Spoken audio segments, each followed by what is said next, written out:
Welcome to south Indian cooking. இன்றைக்கி இட்லி மாவு தோசை மாவு இல்லாத ரொம்ப ஹெல்த்தியான 6 பிரேக்ஃபாஸ்ட் ரெசிபி எப்படி செய்யுதுன்னு பார்க்க போகிறோம். நல்ல டேஸ்டியான பிரேக்ஃபாஸ்ட் ரெசிபி பார்க்க போகிறோம். நம்ம எப்பவுமே செய்கிற சேமியா மாதிரி இல்லாத இதில் நிறைய வெஜிடபிள்ஸ் முட்டை சேர்த்து எக் சேமியா தான் பார்க்க போகிறோம். இப்போ இதை செய்யறதுக்கு நான் இந்த கப்பில் நான் 1 கப் சேமியா எடுத்திருக்கேன். இது நான் வறுத்த சேமியா எடுத்திருக்கேன். இப்போ இருந்தாலும் இது வெறும் கடாயில் சேர்த்துட்டு ஒரு நிமிஷத்துக்கு இந்த மாதிரி வறுத்து எடுத்துக்கலாம். வறுத்த சேமியாவாக இருந்தாலும் இந்த மாதிரி வறுக்க சொல்ல நல்ல உதிரியாக கிடைக்கும் நம்மளுக்கு. அதனால தான் அது ஃபஸ்ட்டு நம்ம வறுத்து எடுத்துக்கிறோம். இப்போ இதை வறுத்துட்டு வேற ஒரு பிளேட்டில் மாற்றிடலாம். இப்போ நம்ம அதே பேன் வச்சிடலாம். இப்போ நம்ம எந்த கப்பில் சேமியா எடுத்தோமோ அந்த கப்பில் 3லேருந்து 4 கப்பு தண்ணி சேர்த்துடலாம். இப்போ சேமியாவுக்கு தேவையான அளவு உப்பு சேர்த்துருங்க. இப்போ 1 ஸ்பூன் குக்கிங் ஆயில் சேர்த்துடலாம். ஆயில் எதுக்கு சேர்க்குறேன்னா ஒன்றோடு ஒன்று ஒட்டாத உதிரியாக வருங்க.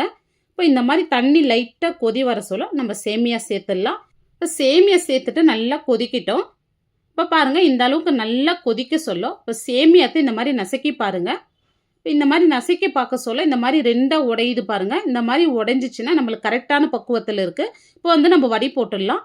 இப்போ வடி போட்ட பிறகு இதில் நார்மல் வாட்டர் சேர்த்துடலாம். நார்மல் வாட்டர் எதுக்கு சேர்க்குறேன்னா நம்ம சூட்டோடு விட சொல்ல இன்னும் வெந்துடும். இந்த மாதிரி தண்ணி சேர்க்க சொல்ல உதிரியாக கிடைக்குங்க. இப்போ அதுக்கு தான் நம்ம நார்மல் வாட்டர் சேர்க்குறோம். இப்போ ஒரு பேன் வச்சுட்டு ஒரு 2 ஸ்பூன் எண்ணெய் சேர்த்துங்க. இப்போ எண்ணெய் சூடே இருந்தோம் நான் 2 முட்டை சேர்த்துக்கிறேன். உங்கள் விருப்பத்துக்கு தகுந்த மாதிரி நீங்கள் எத்தனை முட்டை ஒன்று சேர்த்துக்கலாம். இப்போ பாருங்கள், இதில் கொஞ்சமாக சில்லி பவுடர், மிளகுத்தூள், தேவையான அளவு உப்பு சேர்த்துருங்க. இப்போ உப்பு சேர்த்துட்டு லைட்டாக கொஞ்ச நேரம் வெந்த பிறகு இந்த மாதிரி மிக்ஸ் பண்ணி விட்டுங்க. இப்போ ரொம்ப மிக்ஸ் பண்ணிடாதீங்க, கொஞ்சம் பெரிய சைஸாகவே இருக்கட்டும். அப்போ தான் சேமியாவோட சாப்பிட சொல்ல ரொம்பவே சூப்பராக இருக்கும். இப்போ பாருங்கள், இந்த அளவுக்கு தான் நம்ம எடுத்துடலாம். இப்போ அதே பேனில் ஒரு 2 ஸ்பூன் எண்ணெய் சேர்த்துக்கிறேன். இப்போ எண்ணெய் சூடே இருந்தால் ஒரு 1/2 ஸ்பூன் கடுகு உளுந்து, ஒரு 1/4 ஸ்பூன் சீரகம் சேர்த்துடலாம். இப்போ இதோட ஒரு துண்டு இஞ்சி, 2 பச்சை மிளகாய், கொஞ்சமாக கருவேப்பிலை எடுத்துருக்கேன். இப்போ இதையும் இதோட சேர்த்துடலாம். இப்போ இஞ்சி பச்சை மிளகாய் நல்லா பொடியாக கட் பண்ணிட்டு சேர்த்துங்க. இப்போ மீடியம் சைஸில் ஒரு வெங்காயம் நல்லா பொடியாக கட் பண்ணிட்டு சேர்த்துங்க. இப்போ வெங்காயம் நிறைய வதங்கணுன்ற அவசியம் இல்லை. இப்போ ஓரளவுக்கு வதங்கினா போதும். இப்போ பொடியாக நறுக்குனா வெஜிடபிள்ஸ் சேர்த்துடலாம். எல்லாமே ஒரே அளவாக எடுத்திருக்கேன். பீன்ஸ், கேரட், குடமிளகாய் எடுத்திருக்கேன். இப்போ நீங்கள் தக்காளி சேர்க்குறதா இப்போ இந்த வெஜிடபிளோட தக்காளி சேர்த்துங்க. ஒரு மீடியம் சைஸ் தக்காளி எடுத்து நல்லா பொடியாக கட் பண்ணிட்டு சேர்த்துங்க. இப்போ இந்த வெஜிடபிளுக்கு தேவையான அளவு மட்டும் உப்பு சேர்த்துங்க. நம்ம ஆல்ரெடி சேமியாவில் சேர்த்து வேக வச்சுருக்கோம். இப்போ வெஜிடபிளுக்கு தேவையான மட்டும் சேர்த்து இப்போ நல்லா வதக்கி விடுங்க. இப்போ பாருங்கள், இந்த ஆயிலே வெஜிடபிள் நல்லா வெந்து வந்திருக்கு. இப்போ சில்லி பவுடர் ஒரு 1/4 ஸ்பூன், மிளகுத்தூள் ஒரு 1/4 ஸ்பூன் சேர்த்துடலாம். ஆல்ரெடி 2 பச்சை மிளகாய் சேர்த்துருக்கோம். உங்கள் காரத்துக்கு தகுந்த மாதிரி நீங்கள் சில்லி பவுடர் சேர்த்துங்க. ஆனால் இது கரெக்டாக இருக்கும். இப்போ இதை சேர்த்து நல்லா மிக்ஸ் பண்ணிவிட்டு இப்போ நம்ம பாயில் பண்ணி வச்ச சேமியா சேர்த்துடலாம். இப்போ சேமியா சேர்த்ததுமே ஸ்டவ் ஆஃப் பண்ணிவிடுங்க. ஸ்டவ் ஆஃப் பண்ணிவிட்டு சேமியா மிக்ஸ் பண்ணி விடுங்க. இப்போ இந்த அளவுக்கு மிக்ஸ் பண்ணதும் நம்ம வறுத்து வச்ச முட்டை சேர்த்துடலாம். இப்போ இதோட நல்லா பொடியாக நறுக்குன கொத்தமல்லி சேர்த்துருங்க. இப்போ ஒரு 1/2 ஸ்பூன் வர மாதிரி லெமன் ஜூஸ் சேர்த்துருங்க. இப்போ லெமன் ஜூஸ் சேர்த்துட்டு நல்லா இந்த மாதிரி மிக்ஸ் பண்ணி விட்டுங்க. இப்போ சேமியா பாருங்கள், ஒன்றோடு ஒன்று ஒட்டாமல் நல்லா உதிரியாக வந்திருக்கு பாருங்கள். நிறைய பேருக்கு தண்ணி வைக்கிறதுல இப்போ கூட நிறைய குழப்பம் இருக்கும். ஆனால் இந்த மெத்தடில் செஞ்சு பாருங்கள், ரொம்பவே சூப்பராக உதிரியாக செய்வீங்க. பிரேக்ஃபாஸ்ட்டுக்கு இந்த மாதிரி முட்டை சேர்த்து சேமியா செஞ்சு கொடுங்க. குழந்தைங்க ரொம்பவே லைக் பண்ணி சாப்பிடுவாங்க. நம்ம பார்க்க போகிறது தோசை ரெசிபி. எப்பவுமே செய்கிற தோசை மாதிரி இல்லாத இன்றைக்கி நம்ம பருப்புலாம் சேர்த்து தோசை பண்ண போகிறோம். இந்த தோசை நல்ல கிறிஸ்பியாக இருக்கும். குழந்தைங்க ரொம்பவே லைக் பண்ணி சாப்பிடுவாங்க. அந்த அளவுக்கு டேஸ்ட்டு ரொம்பவே சூப்பராக இருக்கும். இப்போ இதை செய்யறதுக்கு நான் கப்பில் மெஷரிங் கப்பில் 1/4 கப்பில் எல்லா அளவுகளும் எடுக்கிறேன். நீங்கள் இதுக்கு பதில் டம்ளரில் எடுக்கிறது இருந்தால் 1/4 டம்ளர் அளவு எடுத்துங்க. இப்போ மெஷரிங் கப்பில் 1/4 கப் உளுத்தம்பருப்பு, 1/4 கப் கடலைப்பருப்பு, 1/4 கப் பச்சைப்பயிறு, 1/4 கப் துவரம் பருப்பு எடுத்திருக்கேன். இப்போ மெஷரிங் கப்பில் 1/2 கப்பில் நான் பச்சரிசி எடுத்திருக்கேன். இது புழுங்கலரிசி இல்லை, இது நார்மல் பச்சரிசிங்க. இப்போ இந்த பச்சரிசி நான் 1/2 கப் அளவு எடுத்திருக்கேன். 1/2 கப்புலேருந்து 3/4 கப் வரைக்கும் சேர்க்கலாம். நான் 1/2 கப் அளவு சேர்த்துக்கிறேன். இப்போ நீங்கள் டம்ளரில் 1/2 டம்ளர்லேருந்து 3/4 டம்ளர் அளவு அரிசி சேர்த்துங்க, பச்சரிசி. இப்போ இதோட 1/2 ஸ்பூன் வெந்தயம் சேர்த்துடலாம். இப்போ பாருங்கள், எல்லா பொருளும் சேர்த்தாச்சு. இதை அப்படியே ஒரு பவுலில் சேர்த்துட்டு இதை தண்ணி ஊற்றி நல்லா வாஷ் பண்ணிங்க. இப்போ இதை நல்லா வாஷ் பண்ணிட்ட பிறகு இப்போ தண்ணி சேர்த்து இது ஓவர் நைட் நல்லா ஊறட்டும். இப்போ இந்த தோசை காலையில் செய்யறதுந்தா நைட்டே வந்து ஊற வச்சிடணும். இப்போ ஓவர் நைட் நல்லா ஊறட்டும். அரிசி நல்லா ஊறி இருக்கு பாருங்கள். இப்போ இந்த தண்ணி வடிச்சிட்டு வந்து நம்ம மிக்சி ஜாரில் சேர்த்துக்கலாம். இப்போ மிக்சியில் வந்து நான் 2 ஐட்டமாக சேர்த்துக்கிறேன். இப்போ பாதி வந்து சேர்த்துட்டு இப்போ இதோட வந்து ஒரு துண்டு அளவு இஞ்சி சேர்த்துக்கிறேன். இப்போ இஞ்சி சேர்த்துட்டு வந்து கொஞ்சமாக தண்ணி சேர்த்து நல்லா நைஸாக அரைச்சி எடுத்துக்கலாம். இப்போ பாருங்கள் எந்த அளவுக்கு நல்லா நைஸாக அரைச்சிருக்கேன் பாருங்கள். இந்த அளவுக்கு நல்லா நைஸாக அரைச்சிங்கன்னா வந்து தோசை நல்லா கிறிஸ்பியாக இருக்கும். இப்போ மீதமுள்ள பருப்பையும் நல்லா அரைச்சிட்டு இதோட சேர்த்துக்கிறேன். இப்போ மிக்சி ஜார்லேயே கொஞ்சமாக தண்ணி சேர்த்துட்டு இதோட சேர்த்துங்க. இப்போ இதுக்கு தேவையான அளவு உப்பு சேர்த்துருங்க. இப்போ இதோட வந்து ஒரு ஸ்பூன் சுகர் சேர்த்துடலாம். சுகர் சேர்க்க சொல்ல தோசை கலர் வந்து நல்லா கோல்டன் ப்ரௌனாக வரும். டேஸ்ட்டும் ரொம்பவே சூப்பராக இருக்கும். இப்போ மாவோட கன்சிஸ்டன்சி பாருங்கள் இந்த அளவுக்கு இருக்கணும். ரொம்ப தண்ணியே கலந்துடாதீங்க. இப்போ இது ஒரு சைடு இருக்கட்டும். மாவு மிக்ஸ் பண்ணி வச்சு 1/2 hour இருக்குது பாருங்கள். இப்போ இதில் வந்து நீங்கள் ஆப்ப சோடாலாம் எதுவும் சேர்க்கணுன்ற அவசியம் இல்லை. அப்படியே தோசை ஊற்றுறதுக்கு சூப்பராக இருக்கும். இப்போ ஒரு 1/4 ஸ்பூன் பெருங்காயம் சேர்த்துருக்கேன். இப்போ இது வேணான்னா நீங்கள் ஸ்கிப் பண்ணிக்கலாம். இப்போ பெருங்காயம் சேர்த்துட்டு நல்லா கலந்து விட்டுங்க. இப்போ இந்த சைடு வந்து தோசை தவா நல்லா சூடாயிட்டு இருக்குது. இப்போ இதில் கொஞ்சமாக எண்ணெய் தடவிட்டு இந்த மாதிரி வெங்காயம் தேய்ச்சி விட்டுங்க. இப்போ தோசை தவா வந்து மிதமான சூட்டில் இருக்கணுங்க. அப்போ தான் தோசை தேய்க்கிறதுக்கு நம்மளுக்கு சூப்பராக இருக்கும். இப்போ தோசை வந்து நல்லா எந்த அளவுக்கு மெலிசாக தேய்க்க முடியுமோ அந்த அளவுக்கு நல்லா மெலிசாக தேய்ச்சிக்கலாம். இப்போ நம்ம சட்னி அரைக்கிற டைமில் தான் மாவு புளிச்சு இருக்குது. நம்ம அரைச்ச உடனே தோசை ஊற்றினாலும் ரொம்பவே சூப்பராக இருக்குங்க.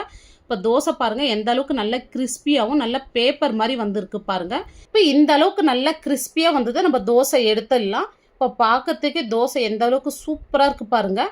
இப்போ இந்த கார சட்னியோடு வச்சு சாப்பிட்றதுக்கு ரொம்பவே சூப்பராக இருக்கும். இன்றைக்கி ஹெல்த்தியான அடை ரெசிபி எப்படி செய்து பார்க்க போகிறோம்.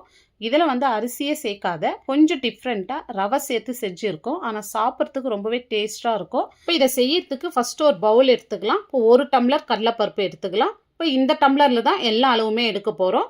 இப்போ 1 டம்ளர் துவரம்பருப்பு, 1/2 டம்ளர் வந்து உளுத்தம்பருப்பு எடுத்துக்கலாம். இப்போ இதில் தண்ணி சேர்த்துட்டு நல்லா கழுவி எடுத்துங்க. ஒரு 2 டைம் நல்லா கழுவி எடுத்துங்க.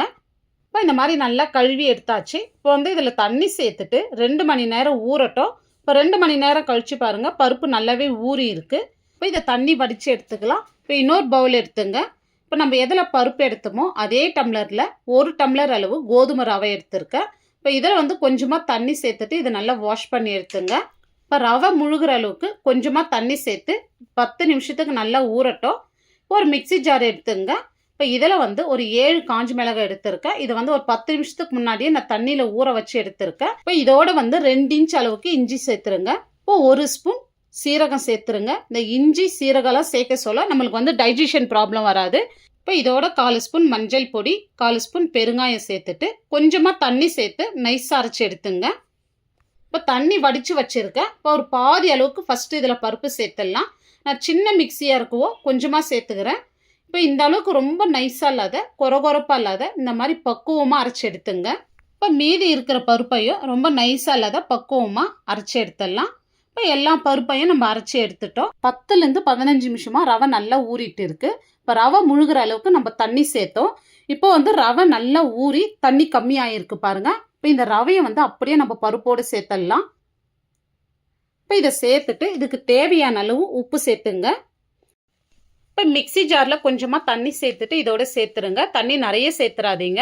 இப்போ இதை நல்லா கலந்து விட்டுங்க. தண்ணி நிறைய சேர்த்துட்டிங்கன்னா அடை வந்து ஊற்றுறதுக்கு வராது. அதனால் கம்மியாக சேர்த்து இந்த மாதிரி நல்லா கலந்து விட்டுங்க. கன்சிஸ்டன்சி இந்த அளவுக்கு இருக்கணும். இப்போ இதுலேயே வந்து துருகுன கேரட் 1 கப் அளவு சேர்த்துங்க. இப்போ இது கூடவே நல்லா பொடியாக கட் பண்ண 1/2 கப் அளவு வெங்காயம் சேர்த்துக்கலாம். அப்போ தான் நம்மளுக்கு அடை ஊற்ற சொல்ல தேய்க்கிறதுக்கு ரொம்ப ஸ்மூத்தாக வரும். நல்லா பொடியாக கட் பண்ண கொத்தமல்லி, கருவேப்பிலை சேர்த்துங்க. கொத்தமல்லி வந்து நிறைய சேர்த்துங்க. கருவேப்பிலை கொஞ்சம் கம்மியாக சேர்த்துங்க. இப்போ இதை சேர்த்துட்டு வந்து நல்லா கலந்து விட்டுங்க. இப்போ கன்சிஸ்டன்சி ரொம்ப திக்காக இருக்குது. கொஞ்சமாக தண்ணி சேர்த்துக்கிறேன். இப்போ இந்த அளவுக்கு நல்லா கலந்து விட்டுங்க. இப்போ பாருங்கள் கரெக்டாக இருக்குது. நமக்கு அடை ஊற்றுறதுக்கு கரெக்டாக இருக்கும். இப்போ இது ஒரு 10 நிமிஷத்துக்கு நல்லா ஊறட்டும். சைடு வந்து இந்த தவா நல்லா சூடாயிட்டு இருக்குது. இப்போ பாருங்கள் கன்சிஸ்டன்சி இந்த அளவுக்கு இருக்கணும். இப்போ நம்ம எந்த அளவுக்கு மெலிசாக ஊற்ற முடியுமோ அந்த அளவுக்கு நல்லா மெலிசாக ஊற்றி எடுத்துக்கலாம். அந்த அளவுக்கு தேய்க்கிறதுக்கும் ரொம்ப ஸ்மூத்தாக சூப்பராக வரும். இப்போ மேலே வந்து ஆயில் சேர்த்துங்க. பருப்பு தோசைக்கெலாம் வந்து ஆயில் சேர்த்தா தான் ரொம்ப டேஸ்ட்டாக இருக்கும். இப்போ நல்லா வெந்துடும். இந்த பக்கம் திருப்பி போட்டுங்க. கலர் பாருங்கள் நல்லா கோல்டன் ப்ரௌனாக பார்க்குறதுக்கு சூப்பராக இருக்குது. இப்போ பாருங்கள் எந்த அளவுக்கு சூப்பராக வந்திருக்கு. இப்போ இதை வந்து எடுத்துடலாம். இப்போ இப்போ இதே மாதிரி நம்ம எல்லா மாவுமே ஊற்றி எடுத்துக்கலாம். இப்போ நம்ம பருப்பு கோதுமை ரவை சேர்த்து ரொம்பவே ஹெல்த்தியாக செஞ்சுருக்கோம். இப்போ இந்த அடை வந்து கார சட்னியோடு வச்சு சாப்பிட சொல்ல டேஸ்ட் வந்து ரொம்பவே அட்டகாசமாக இருக்குங்க. இன்றைக்கி பாசி பருப்பு வெஜிடபிள் சேர்த்து நல்ல ஒரு ஹெல்த்தியான இட்லி ரெசிபி தான் இன்றைக்கி நம்ம பார்க்க போகிறோம்.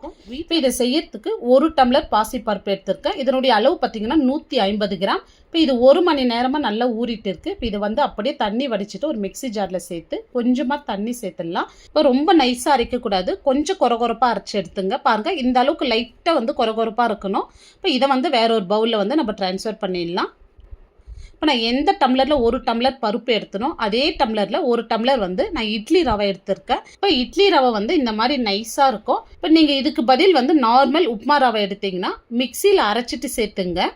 இப்போ அதே டம்ளரில் 3/4 டம்ளர் வந்து நான் புளிப்பில்லாத நல்ல கெட்டியான தயிர் எடுத்திருக்கேன் பாருங்கள். இதையும் இதோடு சேர்த்துடலாம். இப்போ தண்ணி சேர்க்காத நல்லா கலந்து விட்டுங்க. தேவைப்பட்டால் மட்டும் கொஞ்சமாக சேர்த்து மிக்ஸ் பண்ணி விட்டுங்க. கரண்டி இல்லைன்னா விஸ்கு வச்சு இந்த மாதிரி நல்லா அடித்து விட்டுங்க. அப்போ தான் நல்ல சாஃப்ட்னஸ் வரும். இப்போ இந்த மாவுக்கு தேவையான அளவு உப்பு சேர்த்துருங்க. இப்போ ஒரு பிஞ்சு வந்து மஞ்சள் தூள், கொஞ்சமாக தண்ணி சேர்த்துட்டு இதை நல்லா கலந்து விட்டுங்க. இப்போ திக்னஸ் பாருங்கள், இந்த அளவுக்கு இருக்குது. உங்களுக்கு சப்போஸ் இந்த இடத்துல கொஞ்சம் தண்ணியாக இருக்கிற மாதிரி இருந்தால் கொஞ்சமாக ரவை சேர்த்து கலந்து விட்டுங்க. இப்போ இது ஒரு 15லேருந்து 20 நிமிஷம் நல்லா ஊறட்டும், அப்படியே விட்டுருங்க. இப்போ பாருங்கள், நான் வெஜிடபிள்ஸ் எடுத்து வச்சுருக்கேன். கேரட், பீன்ஸ், ஸ்வீட் கார்ன் எடுத்துருக்கேன். இதுக்கு பதில் வந்து நீங்கள் எந்த காய் ஒன்றும் எடுத்துக்கலாங்க. இந்த மாதிரி நல்லா பொடியாக கட் பண்ணி எடுத்துங்க. நீங்கள் இப்படியும் வந்து பொடியாக கட் பண்ணிவிட்டு சேர்த்துக்கலாம், இல்லைனா இந்த மாதிரி சாப்பரில் சேர்த்து நீங்கள் சேர்த்துக்கலாங்க. சாப்பரில் சேர்க்க சொல்ல இன்னும் நல்லா பொடியாக ஆகும். பாருங்கள், இந்த அளவுக்கு நல்ல பொடியாக இருக்குது பாருங்கள். இப்போ மாவு மிக்ஸ் பண்ணி வச்சு நம்ம 20 நிமிஷம் ஆகுது. இப்போ இந்த வெஜிடபிள்ஸ் எல்லாம் இதோடு சேர்த்துடலாம். இப்போ வெஜிடபிள்ஸ் சேர்த்துட்டு நல்லா மிக்ஸ் பண்ணி விடுங்க. இன்னும் நல்லா திக்காகும் பாருங்கள். இப்போ மாவு பாருங்கள், ஃபஸ்ட்டு விட இப்போ நல்லா வெஜிடபிள் சேர்க்கும் இன்னும் நல்லா திக்காக இருக்குது. இப்போ இட்லி ஊற்றுறதுக்கு இது தாங்க கரெக்டான கன்சிஸ்டன்சி. இப்போ இதில் வந்து நான் 1 ஸ்பூன் வந்து ஃப்ரூட் சால்ட்டு சேர்த்துக்கிறேன். இதுக்கு பதில் வந்து நீங்கள் நார்மல் நம்ம வீட்டில் இட்லி சோடா யூஸ் பண்ணுவோம், அது வந்து ஒரு 1/4 ஸ்பூன் சேர்த்துட்டு 1 ஸ்பூன் குக்கிங் ஆயில் சேர்த்துருங்க. இப்போ கொஞ்சமாக தண்ணி சேர்த்துட்டு நல்லா மிக்ஸ் பண்ணி விட்டுங்க. இப்போ தண்ணி வந்து நிறைய சேர்த்துறாதீங்க, கொஞ்சமாக சேர்த்து நல்லா மிக்ஸ் பண்ணி விட்டுங்க. இப்போ நம்ம குக்கிங் ஆயில் எதுக்கு சேர்த்தோன்னா, நம்ம இட்லி செஞ்சு ரொம்ப நேரம் ஆனாலும் அந்த சாஃப்ட்னஸோடு இருக்கும், மேலே வந்து இட்லி காஞ்சி போகாது. அதுக்கு தான் வந்து நம்ம மாவில் வந்து குக்கிங் ஆயில் சேர்த்துருக்கோம். இப்போ நம்மளுக்கு வந்து இட்லி பேட்டர் ரெடிங்க. இப்போ இட்லி தட்டில் கொஞ்சமாக ஆயில் அப்ளை பண்ணிவிட்டு இப்போ நம்ம மாவு சேர்த்துடலாம். பாருங்கள், இது ஒரு 10லேருந்து 12 நிமிஷம் வந்து ஹை ஃப்ளேம்லேயே வேகட்டும். பாருங்கள், இட்லி நல்லா வெந்து இருக்குது. இதை வெளியே எடுத்துகிட்டு ஆறின பிறகு நம்ம எடுத்துடலாம். இப்போ இட்லி பாருங்கள், உங்களுக்கு பார்க்க சொல்லவே தெரியும், இட்லி தட்டில் ஒட்டாத எவ்வளோ சூப்பராக வருது பாருங்கள். இப்போ இந்த இட்லியில் வந்து நம்ம பருப்பு வெஜிடபிள்லாம் சேர்த்து செஞ்சதுனால ரொம்ப ஹெல்த்தியாக இருக்கும். அந்த இட்லி ரொம்ப சாஃப்டாகவும் இருக்குங்க, சாப்பிட்றதுக்கு ரொம்ப டேஸ்ட்டாக இருக்கும். இப்போ இட்லி பாருங்கள் எவ்வளோ சாஃப்டாக இருக்குது பாருங்கள். இப்போ இந்த இட்லிக்கு வந்து காம்பினேஷனாக வந்து தேங்காய் சட்னி, தக்காளி தொக்கு ரொம்ப சூப்பராக இருக்கும். நீங்கள் ட்ரை பண்ணி பாருங்கள். இன்றைக்கி நம்ம பார்க்க போகிறது நல்ல ஒரு ஹெல்த்தியான பிரேக்ஃபாஸ்ட் ரெசிபி. பச்சை பயிறு வேர்க்கடலை வச்சு நல்ல ஒரு கிறிஸ்பியான தோசை பார்க்க போகிறோம். இந்த தோசைக்கு ஏற்ற மாதிரி ஒரு சட்னி தாங்க இன்றைக்கி நம்ம செய்ய போகிறோம். இப்போ நம்ம ஃபஸ்ட்டு தோசை செய்யறதுக்கு பச்சை பயிறு ஊற வச்சிடலாம். இப்போ இந்த டம்ளரில் 1 டம்ளர் வந்து பச்சை பயிறு எடுத்திருக்கேன். நான் டம்ளரில் அளவு எடுத்திருக்கேன், நீங்கள் எதில் ஒன்றாலும் எடுத்துங்க. இப்போ அதே டம்ளரில் 1/2 டம்ளர் வேர்க்கடலை, இப்போ 1 டம்ளர் வந்து நார்மல் பச்சரிசி எடுத்திருக்கேன். இதே இதோடு சேர்த்துடலாம். இப்போ இதோட வந்து 1/2 ஸ்பூன் வெந்தயம் சேர்த்துடலாம். இப்போ தண்ணி சேர்த்து இது ஒரு 2 டைம் நல்லா வாஷ் பண்ணி எடுத்துக்கலாம். பாருங்கள், 2 டைம் வாஷ் பண்ணிட்ட பிறகு இதில் தண்ணி சேர்த்து ஒரு 6 மணி நேரம் நல்லா ஊறட்டும். இப்போ 6 மணி நேரமாக நல்லா ஊறி இருக்குது. இப்போ நான் தண்ணி வடிச்சிட்டு வச்சுருக்கேன். இப்போ இதை வந்து நான் மிக்சி ஜாரில் தான் அரைக்க போகிறேன். இப்போ இதில் கொஞ்சமாக தண்ணி சேர்த்துட்டு நைஸாகவும் இருக்கக்கூடாது, ரொம்ப கொரகொரப்பாக இருக்கக்கூடாது, ரவை விட கொஞ்சம் நைஸாக இருக்கணும், அந்த அளவுக்கு அரைச்சி எடுத்துங்க.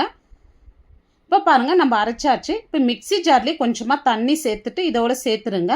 இப்போ இந்த மாவுக்கு தேவையான அளவு உப்பு சேர்த்து நல்லா மிக்ஸ் பண்ணி எடுத்துங்க. இப்போ இந்த மாவு வந்து புளிக்கணுன்ற அவசியம் இல்லை, நம்ம அப்படியே தோசை ஊற்றலாம். அப்படியே ஊற்றுறதுக்கு ரொம்பவே சூப்பராக இருக்குங்க. இப்போ கன்சிஸ்டன்சி பாருங்கள், இந்த அளவுக்கு இருக்குது. இப்போ இந்த அளவுக்கு இருக்கணும். இப்போ இது ஒரு சைடு இருக்கட்டும். இப்போ நம்ம சட்னி ரெடி பண்ணிடலாம். ஒரு கடாய் வச்சுட்டு 1 டேபிள் ஸ்பூன் ஆயில் சேர்த்துங்க. இப்போ ஆயில் சூடே இருந்தோம். இப்போ காரத்துக்கு வந்து ஒரு 4லேருந்து 5 காஞ்ச மிளகாய் எடுத்திருக்கேன். இப்போ இது கூடவே ஒரு 3 காஷ்மீரி மிளகாய் எடுத்திருக்கேன். இது நல்ல கலர் கொடுக்கும், காரம் கம்மி தான். இப்போ இது ஆப்ஷனலுங்க, விருப்பம் இருக்கிறவங்க சேர்த்துங்க, இல்லை ஸ்கிப் பண்ணிடலாம். அதை இப்போ ஒரு 7லேருந்து 8 பல் பூண்டு எடுத்திருக்கேன். இப்போ இந்த ஆயிலே வந்து இந்த மிளகாய் வந்து நல்ல கலர் மாறி வரணும், அப்போ தான் சட்னி டேஸ்ட் ரொம்பவே சூப்பராக இருக்கும். இப்போ சின்ன வெங்காயம் வந்து ஒரு 15 எடுத்துருக்கேன், அதையும் சேர்த்துடலாம். இப்போ மீடியம் சைஸ் வெங்காயம் 2 எடுத்து இந்த மாதிரி ரஃப்பாக கட் பண்ணிவிட்டு சேர்த்துங்க. இப்போ இந்த வெங்காயம் கலர் நல்லா மாறி வரட்டுங்க. இப்போ வெங்காயம் நல்லா கலர் மாறி இந்த அளவுக்கு வதங்கி வந்ததும் இதோட 4 தக்காளி எடுத்து ரஃப்பாக கட் பண்ணிவிட்டு சேர்த்துங்க. இப்போ இந்த சட்னிக்கு தேவையான அளவு உப்பு சேர்த்துட்டு நல்லா வதக்கி விடுங்க. இப்போ தக்காளி இந்த அளவுக்கு வதங்கி வந்ததும் இதோட வந்து ஒரு 3 துண்டு தேங்காய் எடுத்து துருகி வச்சுருக்கேன். இப்போ இதையும் இதோட சேர்த்துடலாம். இப்போ ஒரு சின்ன நெல்லிக்காய் சைஸ் புளி எடுத்துருக்கேன், இந்த புளி இதோட சேர்த்துருங்க. இப்போ தேங்காய் சேர்க்குறதுல கண்டிப்பாக வந்து புளி சேருங்க, ஸ்கிப் பண்ணாத. அப்போ தான் சட்னி வந்து சீக்கிரமாக கெட்டு போகாது, சட்னியும் ரொம்ப டேஸ்ட்டாக இருக்கும். இப்போ நம்ம வெங்காயம் தக்காளி தேங்காய் எடுத்துருக்கிற அளவுக்கு சின்ன நெல்லிக்காய் சைஸ் புளி மட்டும் சேர்த்துங்க. நீங்கள் எக்ஸ்ட்ரா சேர்த்துட்டிங்கன்னா சட்னி டேஸ்ட்டே வந்து மாறிடும். இப்போ ஸ்டவ் ஆஃப் பண்ணிவிட்டு ஒரு கை நிறைய வந்து கொத்தமல்லி கொஞ்சமாக கருவேப்பிலை சேர்த்து நல்லா கலந்து விட்டுங்க. இந்த சூட்லேயே வந்து இப்போ நல்லா கலந்து விட்டு இது நல்லா ஆறின பிறகு ஒரு மிக்சி ஜாரில் சேர்த்துடலாம். இப்போ இதில் கொஞ்சமாக தண்ணி சேர்த்து நம்ம அரைச்சி எடுத்துக்கலாம். இப்போ பாருங்கள் சட்னி நம்ம அரைச்சி எடுத்துட்டோம். இப்போ ரொம்ப நைஸாக அரைச்சிடாதீங்க, இந்த அளவுக்கு கொஞ்சம் கொரகொரப்பாக இருக்கிற மாதிரி அரைச்சி எடுத்துங்க. இப்போ இது வேற ஒரு பாத்திரத்தில் நம்ம மாற்றிடலாம். இப்போ இதுக்கு ஒரு சின்ன தாளிப்பு கொடுத்துடலாம். இப்போ ஒரு பேனில் வந்து எண்ணெய் கடுகு உளுத்தம்பருப்பு கொஞ்சமாக சீரகம் இப்போ நல்லா ஃப்ரெஷ்ஷான கருவேப்பிலை கொஞ்சமாக சேர்த்து இப்போ நல்லா சீரகம் பொரிஞ்சு வந்தது சட்னியில் சேர்த்துருங்க. இப்போ நல்லா ஒரு டேஸ்டியான சட்னி ரெடி பண்ணிட்டோம். இப்போ நம்ம மாவு மிக்ஸ் பண்ணி வச்சு ஒரு 20 நிமிஷமாக இருக்குது. இப்போ நம்ம தோசை ஊற்றிடலாம். இப்போ நம்ம சூடான கல்லில் வந்து தோசை ஊற்றி எடுத்துக்கலாம். இப்போ தோசை ஊற்றிட்டு உங்களுக்கு இதுக்கு மேலே வந்து நெய் இல்லைன்னா வந்து ஆயில் அப்ளை பண்ணிங்க. இப்போ பாருங்கள் கலர் எந்த அளவுக்கு நல்லா கோல்டன் ப்ரௌனாக வந்திருக்கு பாருங்கள், நல்ல கிறிஸ்பியாக வரும் இந்த தோசை. இப்போ தோசை பார்த்தாவே தெரியும் எந்த அளவுக்கு சூப்பராக வருதுன்னு, திருப்பி போடணுன்ற அவசியம் இல்லை. இந்த அளவுக்கு நல்ல கலர் மாதிரி வந்தது, நம்ம தோசை எடுத்துடலாம். நல்லா எடுக்க சொல்லவே அந்த வேர்க்கடலை வெந்தய வாசத்தோடு இந்த தோசை ரொம்பவே சூப்பராக இருக்குங்க. டேஸ்ட்டு சாப்பிட்றதுக்கு அல்டிமேட்டாக இருக்கும். அது பார்க்க போகிறது ஆனியன் பராத்தா. இது மார்னிங் பிரேக்ஃபாஸ்ட்டாகவும் எடுத்துக்கலாம், நைட் டின்னருக்கு கூட எடுத்துக்கலாம். ரொம்பவே சிம்பிளாக இருக்கும். இதை செய்யறதுக்கு நான் 1 கப் அளவு கோதுமை மாவு எடுத்திருக்கேன். இப்போ மாவுக்கு தேவையான அளவு உப்பு சேர்த்துட்டு இந்த மாவுலேயே நல்லா மிக்ஸ் பண்ணி விட்டுங்க. இப்போ நான் வந்து பால் சேர்த்து மாவு பிசைந்து எடுத்துக்க போகிறேன். நீங்கள் இதுக்கு பதில் வந்து தண்ணி சேர்த்து கூட பிசைந்து எடுத்துக்கலாம். இப்போ சப்பாத்தி மாவு பதத்துக்கு பிசையாதீங்க லூஸாக, நல்லா பூரி மாவு பதத்துக்கு டைட்டாக பிசைந்துங்க. அப்போ தான் வந்து நம்மளுக்கு ஸ்டஃபிங் வைக்க சொல்ல வந்து ஒட்டாத வரும். இப்போ மாவு வந்து நல்லா டைட்டாக பிசைந்து எடுத்துங்க. இப்போ மேலே மாவு காஞ்சி போகாது இருக்கிறதுக்கு ஒரு 2 ஸ்பூன் எண்ணெய் சேர்த்து நல்லா பிசைந்து விட்டுங்க. இது நல்லா ஒரு 10லேருந்து 15 நிமிஷம் நல்லா ஊறட்டும். இப்போ நம்ம ஸ்டஃபிங் ரெடி பண்ணிடலாம். இப்போ மீடியம் சைஸில் 4 வெங்காயம் எடுத்து நீல வாக்கில் கட் பண்ணியிருக்கேன். இந்த மாதிரி நல்லா மெலிசாக கட் பண்ணி எடுத்துங்க. இப்போ நம்ம கட் பண்ண வெங்காயம் வந்து ஒரு பவுலில் சேர்த்துடலாம். இப்போ இந்த வெங்காயத்துக்கு தேவையான அளவு உப்பு சேர்த்துருங்க. இப்போ காரத்துக்கு வந்து நான் 1.5 ஸ்பூன் வந்து சில்லி பவுடர் சேர்த்துக்கிறேன். ஒரு 4 ஸ்பூன் மஞ்சள் தூள். இப்போ இதோட வந்து 1/2 ஸ்பூன் சீரகம், 4 ஸ்பூன் ஓமம் சேர்த்துங்க. இப்போ ஓமம் வந்து இந்த மாதிரி கையில் க்ரஷ் பண்ணிவிட்டு சேர்த்துங்க, நல்ல வாசனையாக இருக்கும். ரொம்ப டேஸ்ட்டு சூப்பராக இருக்குங்க அந்த ஓமம் சேர்க்கறதுனால. இப்போ 1 ஸ்பூன் கசூரி மேத்தி வந்து ட்ரை ரோஸ்ட் பண்ணி வச்சுருக்கேன். இந்த மாதிரி வந்து நல்லா உதிர்த்து விட்டு நம்ம சேர்த்துடலாம். ஒரு 3 டேபிள் ஸ்பூன் கடலை மாவு, நான் 4 வெங்காயத்துக்கு 3 டேபிள் ஸ்பூன் கடலை மாவு சேர்க்குறேன். இப்போ ஒரு பாதி லெமன் புழிஞ்சு விட்டுங்க, மீடியம் சைஸ் லெமனில் பாதி லெமன். இப்போ ஒரு கை நிறைய வந்து பொடியாக நறுக்கின கொத்தமல்லி சேர்த்துட்டு நம்ம சேர்த்த பொருள் எல்லாமே இந்த வெங்காயத்தோடு நல்லா கலந்து வரணும். இந்த மாதிரி கட்டியாக இருந்தால் நல்லா உதுத்து விட்டு கலந்து விட்டுங்க. இப்போ நம்ம எடுத்த வெங்காயத்துக்கு நம்ம சேர்த்த மசாலா எல்லாம் கரெக்டாக இருக்குது பாருங்கள். இப்போ இது ஒரு சைடு இருக்கட்டும். இப்போ மாவு வந்து 15லேருந்து 20 நிமிஷமாக நல்லா ஊறின்னு இருக்குது. இப்போ உங்களுக்கு தேவையான அளவு நீங்கள் மாவு எடுத்துங்க. இப்போ பாருங்கள், இப்போ நம்ம மாவு எடுத்துருக்கோம். இப்போ இதை வந்து நான் கிச்சன் டாப்பில் தான் தேய்க்க போகிறேன். இப்போ கொஞ்சமாக வந்து மாவு தூவி விட்டு உங்களுக்கு தேவையான சைஸில் வந்து நீங்கள் தேய்ச்சி எடுத்துக்கலாம். இப்போ ரொம்ப மெலிசாக தேய்ச்சிடாதீங்க, கொஞ்சம் திக்காகவே தேய்ச்சி எடுத்துங்க. இப்போ இதே மாதிரி இன்னொன்று நம்ம தேய்ச்சி எடுத்துக்கலாம். இப்போ பாருங்கள், கொஞ்சமாக வந்து ஆயில் அப்ளை பண்ணிவிட்டு இப்போ நம்ம ரெடி பண்ணி வச்ச மசாலா வந்து இதுக்கு மேலே சேர்த்துருங்க. இப்போ உங்களுக்கு தேவையான அளவு நீங்கள் சேர்த்துக்கலாம். இந்த மாதிரி மசாலா சேர்த்துட்டு ஃபுல்லாக வந்து ஸ்ப்ரெட் பண்ணி விட்டுங்க. அந்த மாதிரி இப்போ நம்ம ரெடி பண்ண இன்னொரு சப்பாத்தி வந்து இதுக்கு மேலே சேர்த்துடலாம். இப்போ சைடெல்லாம் வந்து இந்த மாதிரி நல்லா வந்து இந்த மாதிரி அழுத்தி விட்டுங்க.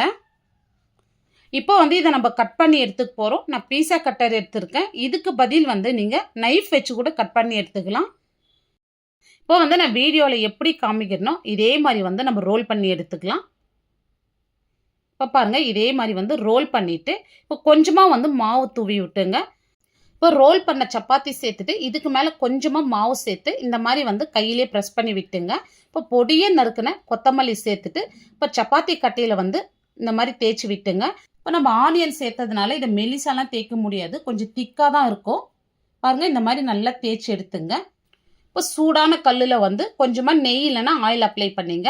இப்போ நம்ம ரெடி பண்ணி வச்சதை இதோட சேர்த்துடலாம். இப்போ இதை சேர்த்துட்டு சுத்தர வந்து கொஞ்சமாக வந்து நான் ஆயில் சேர்த்துட்றேன். இப்போ இதை வந்து மீடியம் ஃப்ளேம்லேயே வந்து 3லேருந்து 4 நிமிஷம் ஆகுங்க இதை செஞ்சு எடுக்கிறதுக்கு. பொறுமையாக தான் வேகும். இப்போ இது நல்லா கலர் மாதிரி லைட்டாக கிறிஸ்பி ஆகட்டோங்க, அது வரைக்கும் மீடியம் ஃப்ளேம்லேயே நல்லா வேக வச்சு எடுத்துக்கலாம். இப்போ நல்லா கலர் மாதிரி வந்திருக்கு. இப்போ இதை எடுத்துடலாம். இப்போ இதே மாதிரி வந்து நம்ம எல்லாமே செஞ்சு எடுத்துக்கலாம். இப்போ பாருங்கள், ரொம்ப சிம்பிளாக செஞ்சுருக்கோம். டேஸ்ட்டு ரொம்பவே சூப்பராக இருக்கும். இது தயிரோடு வச்சு சாப்பிட்றதுக்கும் சூப்பராக இருக்கும், அப்படியே சாப்பிட்றதுக்கும் ரொம்பவே அல்டிமேட்டாக இருக்குங்க. இந்த வீடியோ உங்களுக்கு பிடிச்சிருந்தா கண்டிப்பாக நீங்கள் செஞ்சு பாருங்கள். ரொம்ப ஹெல்த்தியான ரெசிபி. லைக் பண்ணுங்கள், ஷேர் பண்ணுங்கள். நம்ம சவுத் இந்தியன் குக்கிங் சேனலை சப்ஸ்கிரைப் பண்ணாத பார்த்துட்டு இருந்தீங்கன்னா சப்ஸ்கிரைப் பண்ணிவிட்டு அப்படியே ஆல் அண்ட் ஆப்ஷனை கிளிக் பண்ணிவிடுங்க. தேங்க்ஸ் ஃபார் வாட்சிங்.